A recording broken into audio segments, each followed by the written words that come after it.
bien manger, voilà le goût. Donc je vais varier mon alimentation pour déjà lui faire découvrir d'autres choses. Il faut s'entraîner, c'est une pratique, c'est vraiment une discipline. Préparation prénatale pour ces deux futures mamans. Dans cette salle étaient auparavant pratiqués des accouchements.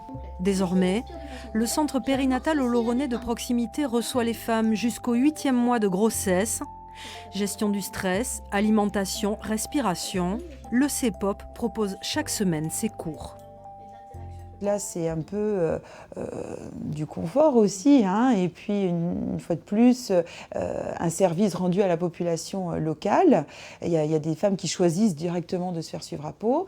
Toutes les grossesses pathologiques étaient déjà suivies à Pau. Donc là, ça s'adresse vraiment aux patientes qui ont une grossesse tout à fait physiologique, normale, et avec une offre de proximité. Car depuis décembre 2017, la maternité d'Oloron-Sainte-Marie a fermé ses portes. Moins de 300 accouchements par an, manque de médecins titulaires sur place.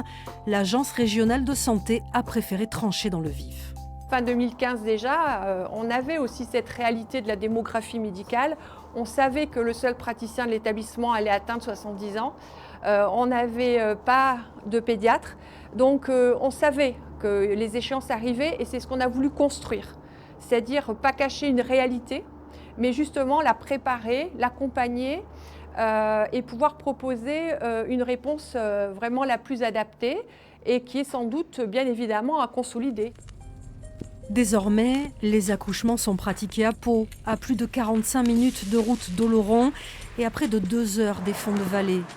Le Haut-Béarn est un territoire enclavé mais dynamique, avec de grosses entreprises, des stations de ski.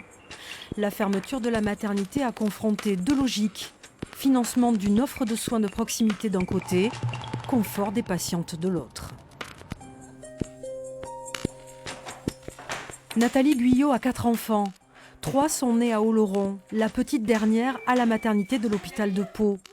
Un accouchement rendu très compliqué, les sages-femmes étant submergées par les patientes à cette période.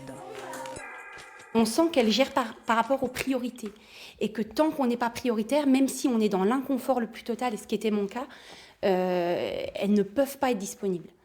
Et donc, moi, elles me l'ont dit clairement, vous êtes maman de 4 enfants, on a vu que vous saviez gérer. Je savais gérer mes contractions, j'étais dans une souffrance absolue, et elles avaient des urgences, elles ont géré leurs urgences. Donc, elles n'avaient pas le temps de s'occuper de moi, et moi, je me suis sentie abandonnée. Je peux concevoir qu'il y ait des grands spécialistes dans des grands hôpitaux, mais qu'on supprime une maternité, pour moi, c'est une véritable aberration.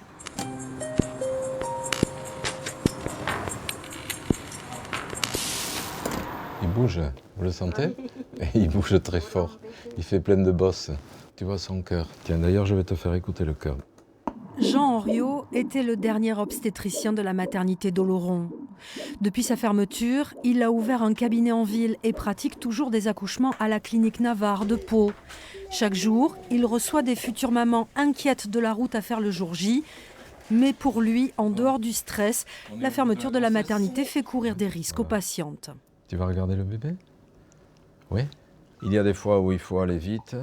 Et c'est sûr que quand on a 40 km de moins à faire, on peut prendre en charge les patientes beaucoup plus vite, bien entendu. Surtout que ce sont des patientes dont on aura suivi la grossesse du début à la fin. Une maman qui en est à son 3e ou 4e bébé, elle peut être dépassée par l'accouchement et accoucher à la maison ou dans la voiture, comme vous dites. Après la naissance du bébé, je crains beaucoup l'hémorragie de la délivrance, qui peut arriver à n'importe qui. Même une patiente qui a eu 3 enfants sans difficulté, elle peut se retrouver à accoucher par malheur trop vite et se retrouver après à une hémorragie de la délivrance. Et là, il faut aller très vite. Depuis la fermeture de la maternité, les demandes d'accouchement à domicile ont explosé. Marie-Hélène Repetto est sage-femme depuis 40 ans. Aujourd'hui, cette praticienne reconnue refuse d'assister les naissances à la maison, trop risquées selon elle. Elle suit une 60aine de futures mamans. Et lorsqu'on lui dit que l'hôpital donne pour consigne de téléphoner au SAMU lors des premières contractions, son avis est tranché. Il n'y a que sur place que nous pouvons voir. Alors, par téléphone, on ne peut pas répondre. Sauf si la femme dit oui, j'ai perdu les os, bah, de toute façon, on lui dit déjà par avance. Donc ça, il faut qu'elle aille à la maternité. Mais si elle n'a pas perdu les os, j'ai des contractions toutes les 10 minutes, mais je ne les sens pas beaucoup. Mais ça peut être quelqu'un qui ne ressent pas beaucoup ses contractions et qui va accoucher dans les 2 heures qui suivent. Et ça peut être quelqu'un qui, effectivement, accouchera que 40 heures après. On ne sait pas. On ne sait pas. Depuis que la maternité est dans le collimateur de l'Agence régionale de santé, citoyens et élus se sont mobilisés au sein d'une association baptisée SOS Proximité. Le but désormais, faire rouvrir la structure.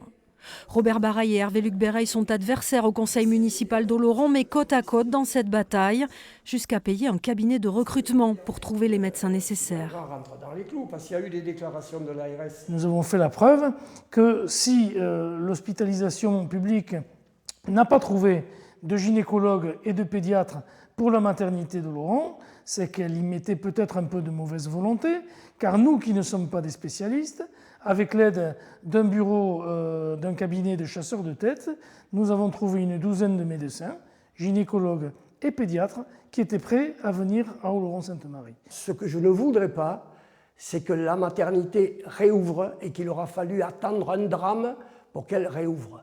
Donc, où on dit la vérité, on le dit par rapport à la réalité de ce territoire, ce qui est reconnu, par rapport au potentiel de natalité sur le territoire, ce qui est totalement reconnu, par rapport à la nécessité, avoir dit qu'on ne pouvait pas la garder parce qu'on n'arrivait pas à recruter.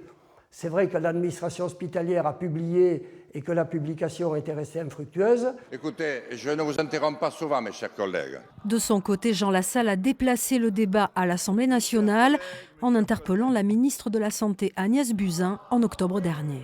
Madame, je voudrais vous dire que la manière dont vous avez procédé à la fermeture de la maternité d'Oloron, au moment où l'on parle du débat homme-femme, de l'égalité homme-femme, mettant à 2h30 de route des femmes dans des vallées lointaines, est absolument inacceptable et ignoble.